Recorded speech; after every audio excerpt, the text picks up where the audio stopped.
My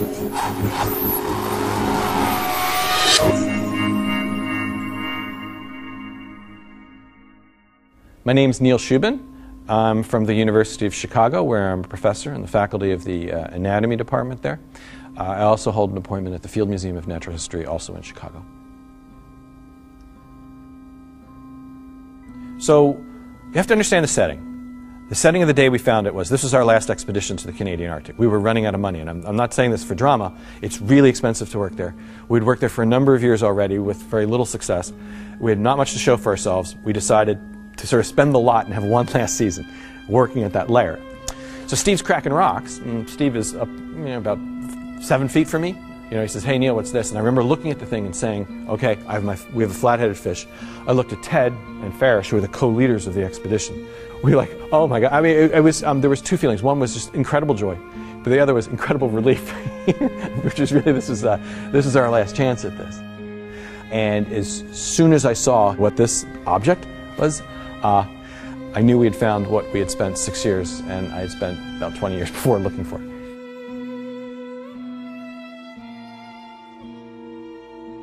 Since I was a graduate student, I was interested in one of the great evolutionary events in Earth history, which is the transition from life in water to life on land.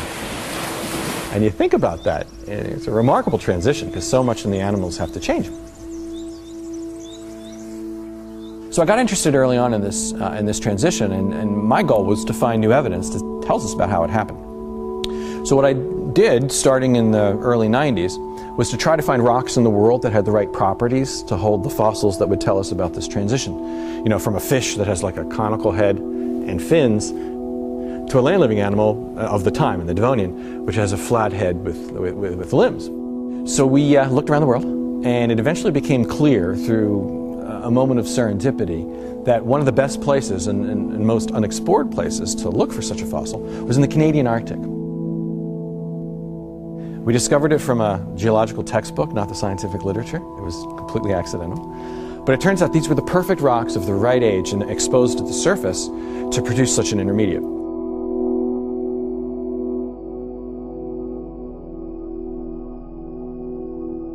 And what it looks like is you have a flat head with eyes on top, and then you essentially have the body of what looks like a fish, a stubby fish, because it has scales and these stubby fins. Now what's great about Tiktaalik, it's a real melange of characteristics of fish and land-living creature. And the shape of the head, the proportions of the head, and the bones and so forth are very much like a land-living animal. And then other parts are fish-like. What's remarkable about the fin is when you take out the fin webbing, it has bones that correspond to upper arm, i.e. humerus, forearm, i.e. radius and ulna, and even portions of the wrist, the so-called proximal carpal. So a real remarkable transitional creature. It had both lungs and gills. And what's exceptional about this is just how ordinary it is, in the sense that it's exactly the intermediate that you would likely predict. So what this does is it tells us a lot about the shift from water to land, along with the other creatures. And so there are hundreds of other fossils that colleagues around the world have found. It tells us a lot about how this great transition happened. When Tiktaalik was announced in the pages of Nature, we had 2 articles, which was nice because it gave us a chance to do a lot of description, basic description of the creature. Well, it hit a lot of news headlines in April of 2006 when it came out. So much so, I was dropping my son off at school the day it was announced, and his teacher said, "Hey, bring in the fish." So I brought the cast of the fossil, which we had made at that point. I remember showing it to the kids, and I said, "Hey guys, what do you think it is?" One kid said, "Oh, it looks like a crocodile." And you could see why he said it's like a crocodile, because it has flathead eyes on top, and you can even see teeth on the side. Another kid corrected him and said, "No, it's a fish. It's got scales, and it has fins." And I said, "Hey, you're both right," because they got the concept right immediately, And so, if only adults in Louisiana would get what kids got really quickly in a preschool. What inspires me is this transition from life in water to life on land is not just some esoteric twig on the evolutionary tree. It's very important for us. It's very important because this event is part of our own evolutionary history when our common ancestor was a fish. So that this proto-wrist we see for the first time in Tiktaalik and its evolutionary cousins, something that became our own wrist. This neck that we see for the first time in Tiktaalik and its evolutionary cousins is something that was to become our own necks.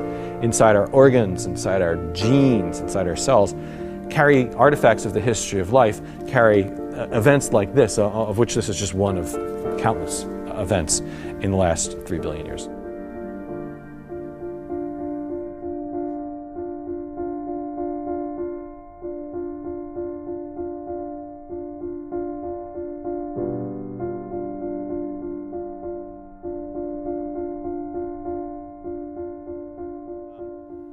The basis for the name, we had a naming project with the Inuit elders.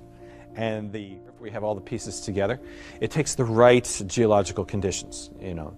It takes the right geological conditions to find it, and then it takes almost the right geological conditions for